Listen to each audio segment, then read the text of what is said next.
বিসমিল্লাহির রহমানির রহিম। আল্লাহ নামে শুরু, যিনি পরম করুণাময়, অসীম দয়ালু। আল্লাহর দরবারে সরাসরি ফরিয়াদ এবং ভবিষ্যৎ খেলাফাতের জন্য তারিখি দলিল।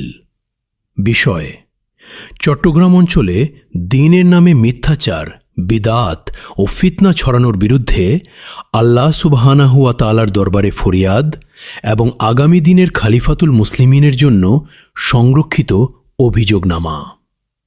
তারিখ: হিজরি সন অনুযায়ী বর্তমান তারিখ। স্থান: বাংলাদেশ, চট্টগ্রাম অঞ্চল সংক্রান্ত। প্রথম অংশ: আল্লাহর দরবারে ফরিয়াদ। ইয়া আল্লাহ, ইয়া রাব্বাল আলামিন, ইয়া মালিকুল মুলক, তুমি সব কিছু জানো।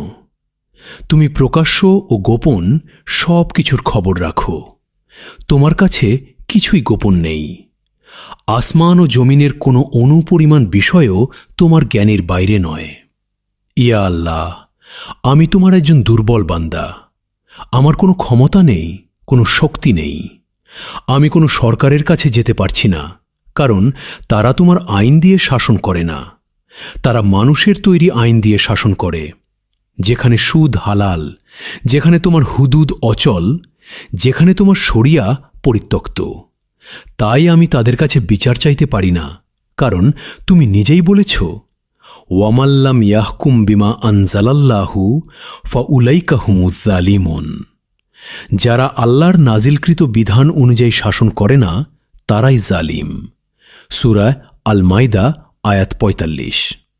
তাই ইয়া আল্লাহ, আমি সরাসরি তোমার দরবারে ফরিয়াদ করছি।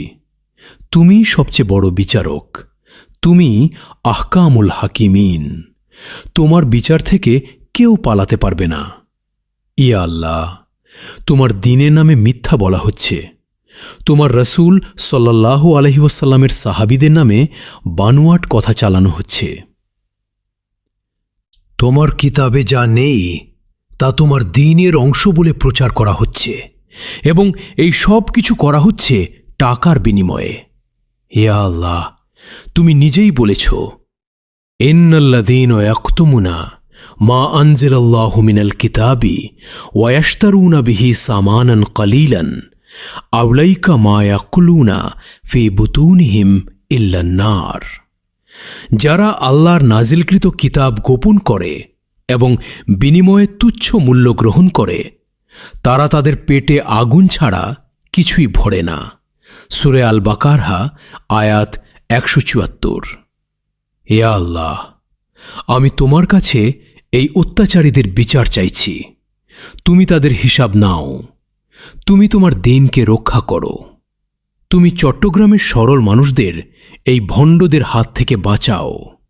ইয়া আল্লাহ, তুমি প্রতিশ্রুতি দিয়েছ, ইন্না নাহনু নাজ্জালনা যিকরা ওয়া ইন্না লাহু লাহাফিজুন।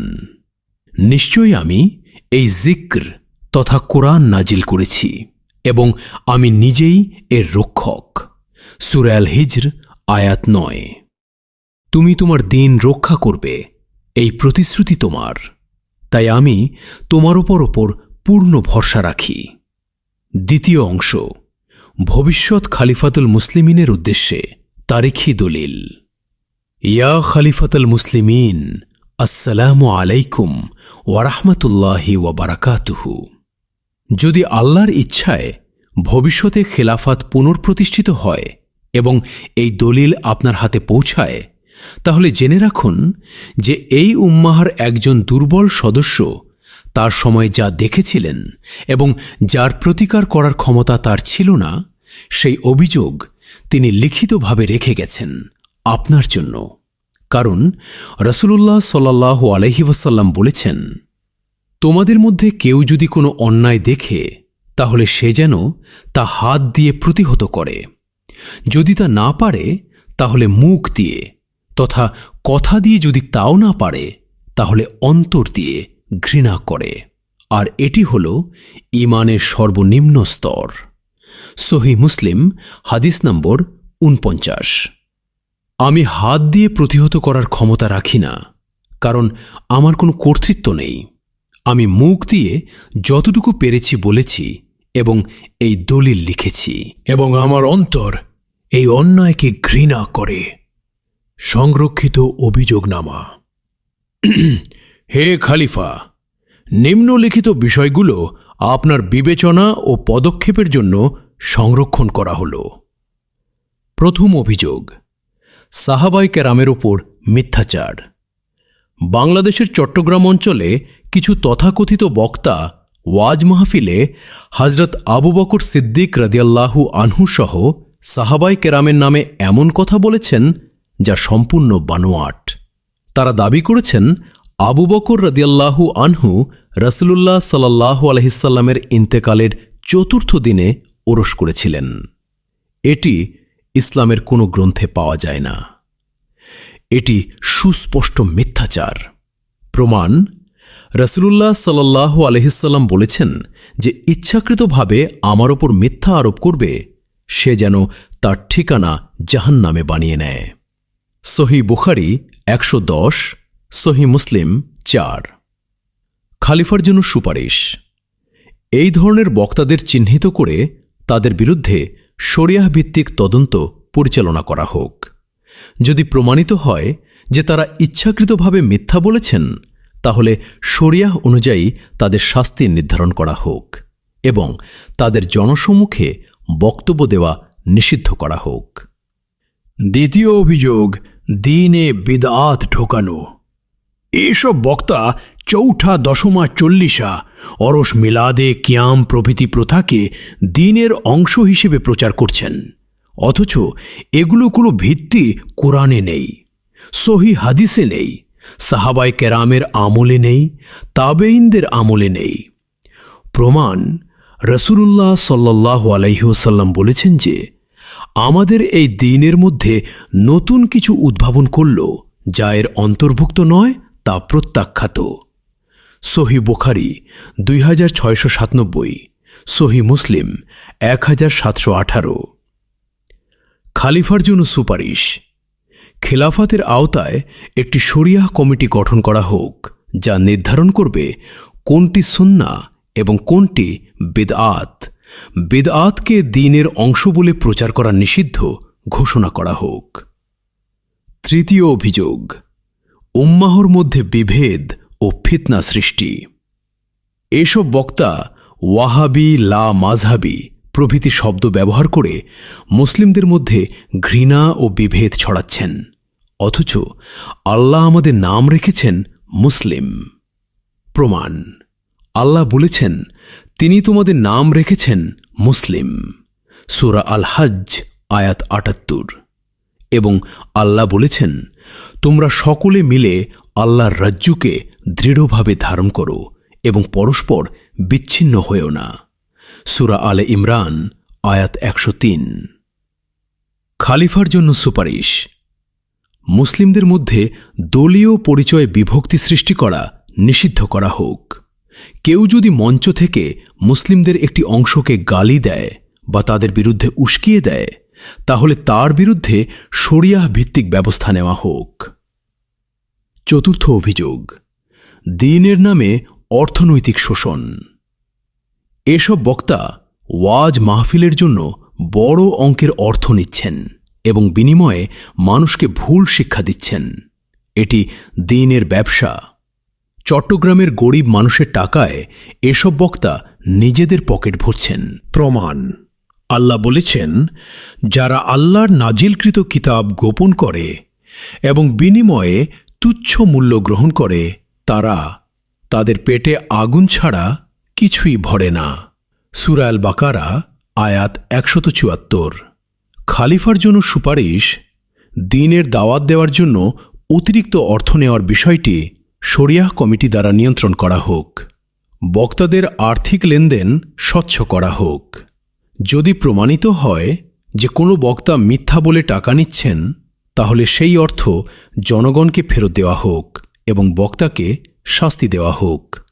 পঞ্চম অভিযোগ, চট্টগ্রামের জনগণের অশিক্ষা ও বঞ্চনা। চট্টগ্রামের প্রত্যন্ত গ্রামীণ অঞ্চলের মানুষ কুরআন ও সহিহ হাদিসের জ্ঞান থেকে বঞ্চিত। তারা ধর্মপ্রাণ, কিন্তু সঠিক ইলম নেই। এই দুর্বলতার সুযোগে ভণ্ড বক্তারা তাদের বিভ্রান্ত করছেন। খালিফার জন্য সুপারিশ।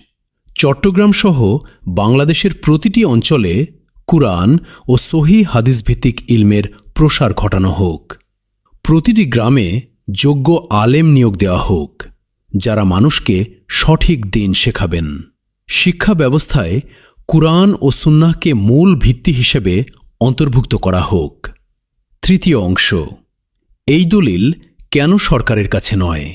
এই দলিল বাংলাদেশের বর্তমান সরকারের কাছে পেশ করা হচ্ছে না, কারণ বর্তমান শাসন ব্যবস্থা আল্লাহর শরিয়াহর উপর প্রতিষ্ঠিত নয়। এটি মানবরচিত সেকুলার আইনের ওপর প্রতিষ্ঠিত, যেখানে সুদকে বৈধতা দেওয়া হয়, যেখানে আল্লাহর হুদুদ বাস্তবায়ন হয় না, যেখানে শরিয়াহ আদালত অচল। আল্লাহ সুবহানাহু ওয়া তাআলা বলেছেন, ওয়ামাল্লাম জাহকুম বিমা আনজালাল্লাহু ফাউলাইকা হুমুল কাফিরুন। যারা আল্লাহর নাজিলকৃত বিধান অনুযায়ী শাসন করে না, তারাই কাফির। সূরা আল মায়দা আয়াত ৪৪। ওয়ামাল্লাম ইয়াহকুম বিমা আনজালাল্লাহু ফাউলাইকা হুমুজ যালিমুন। যারা আল্লাহর নাজিলকৃত বিধান অনুযায়ী শাসন করে না, তারাই জলিম। সূরা আল মায়দা আয়াত ৪৫। ওয়ামাল্লাম ইয়াহকুম বিমা আনজালাল্লাহু ফাউলাইকা হুমুল ফাসিকুন। যারা আল্লাহর নাজিলকৃত বিধান অনুযায়ী শাসন করে না, তারাই ফাসিক। সূরা আল মায়দা আয়াত ৪৭। তাই এমন শাসন ব্যবস্থার কাছে বিচার চাওয়া মানে আল্লাহর আইন বাদ দিয়ে মানুষের আইনের কাছে মাথা নত করা। এটি একজন মুসলিমের জন্য সমীচীন নয়। তাই এই ফরিয়াদ সরাসরি আল্লাহর দরবারে এবং ভবিষ্যতের সেই খালিফার জন্য, যিনি আল্লাহর শরিয়াহ দিয়ে শাসন করবেন। চতুর্থ অংশ, আল্লাহর কাছে চূড়ান্ত দোয়া। ইয়া আল্লাহ, তুমি আমাদের ওপর খিলাফা ফিরিয়ে দাও। তুমি আমাদের এমন একজন খালিফা দাও, যিনি তোমার কিতাব ও তোমার রাসূলের সুন্নাহ দিয়ে শাসন করবেন। রাসূলুল্লাহ সাল্লাল্লাহু আলাইহি ওয়াসাল্লাম আমাদের সুসংবাদ দিয়েছেন। তিনি বলেছেন, তোমাদের মধ্যে নবুয়াত থাকবে যতদিন আল্লাহ চান। তারপর তিনি তা তুলে নেবেন। তারপর আসবে নবুয়াতের আদলে খিলাফা। তারপর আসবে কামড়ে ধরা রাজত্ব। তারপর আসবে জবরদস্তিমূলক শাসন। তারপর আবার আসবে নবুয়াতের আদলে খিলাফা। তারপর তিনি চুপ করলেন। মুসনাদে আহমেদ, হাদিস নম্বর ১৮,৫৯৬। ইয়া আল্লাহ, আমরা এখন জবরদস্তিমূলক শাসনের যুগে আছি। তুমি আমাদের ওপর সেই নবুয়াতের আদলে খিলাফা ফিরিয়ে দাও, যার প্রতিশ্রুতি তোমার রাসূল দিয়েছেন। ইয়া আল্লাহ, তুমি চট্টগ্রামের সরল মানুষদের হেফাজত করো, তাদের সঠিক ইলম দাও, তাদের ভণ্ডদের চেনার তৌফিক দাও। ইয়া আল্লাহ, যারা তোমার দ্বীনের নামে মিথ্যা বলছে, তোমার সাহাবীদের নামে বানোয়াট কথা চালাচ্ছে, তোমার দ্বীনে বিদাত ঢোকাচ্ছে এবং এর বিনিময়ে টাকা নিচ্ছে, তুমি তাদের হিদায়াত দাও। যদি তারা হিদায়াত না নেয়, তাহলে তুমি তাদের ফিতনা থেকে উম্মাহকে রক্ষা করো। ইয়া আল্লাহ, তুমি আমাদের সকলকে কোরআন ও সুন্নাহর উপর অটল রাখো, বিদাত থেকে বাঁচাও, ফিতনা থেকে রক্ষা করো এবং ইয়াউমুল কিয়ামাতে তোমার রাসূলের হাউজে কাউসারে পানি পান করার তৌফিক দাও। রব্বানা আতিনা ফিদ দুনিয়া হাসানাতান ওয়া ফিল আখিরাতি হাসানাতান ওয়া কিনা আযাবান নার। হে আমাদের রব, আমাদের দুনিয়াতে কল্যাণ দাও, আখিরাতেও কল্যাণ দাও এবং আমাদের জাহান্নামের আযাব থেকে রক্ষা করো। সূরা আল বাকারা আয়াত ২০১। আমিন ইয়া রাব্বাল আলামিন। পঞ্চম অংশ, সাক্ষ্য ও সংরক্ষণ। আমি সাক্ষ্য দিচ্ছি যে আল্লাহ ছাড়া কোনো ইলাহ নেই এবং মুহাম্মদ সাল্লাল্লাহু আলাইহি ওয়াসাল্লাম তার রাসূল ও শেষ নবী। আমি সাক্ষ্য দিচ্ছি যে আমি এই দলিল সত্যের উপর ভিত্তি করে লিখেছি। আমি কোনো ব্যক্তিগত শত্রুতা বা দলীয় স্বার্থে এটি লিখিনি। আমি লিখেছি কেবলমাত্র আল্লাহর সন্তুষ্টি অর্জনের জন্য এবং আল্লাহর দ্বীনকে রক্ষা করার জন্য। আমি এই দলিল সংরক্ষণ করছি ইতিহাসের সাক্ষী হিসেবে, যেন আগামী দিনের মুসলিমরা জানতে পারে যে এই যুগেও এমন বান্দা ছিল যারা অন্যায়ের বিরুদ্ধে কথা বলেছিল, যদিও তাদের হাতে কোনো ক্ষমতা ছিল না। ওয়াল্লাহু আলা মা আকুলু শাহীদ। আল্লাহ আমার এই কথার উপর সাক্ষী। লিখিত একজন দুর্বল বান্দা বাংলাদেশ থেকে, যার কোনো ক্ষমতা নেই, কিন্তু আল্লাহর ওপর পূর্ণ ভরসা আছে।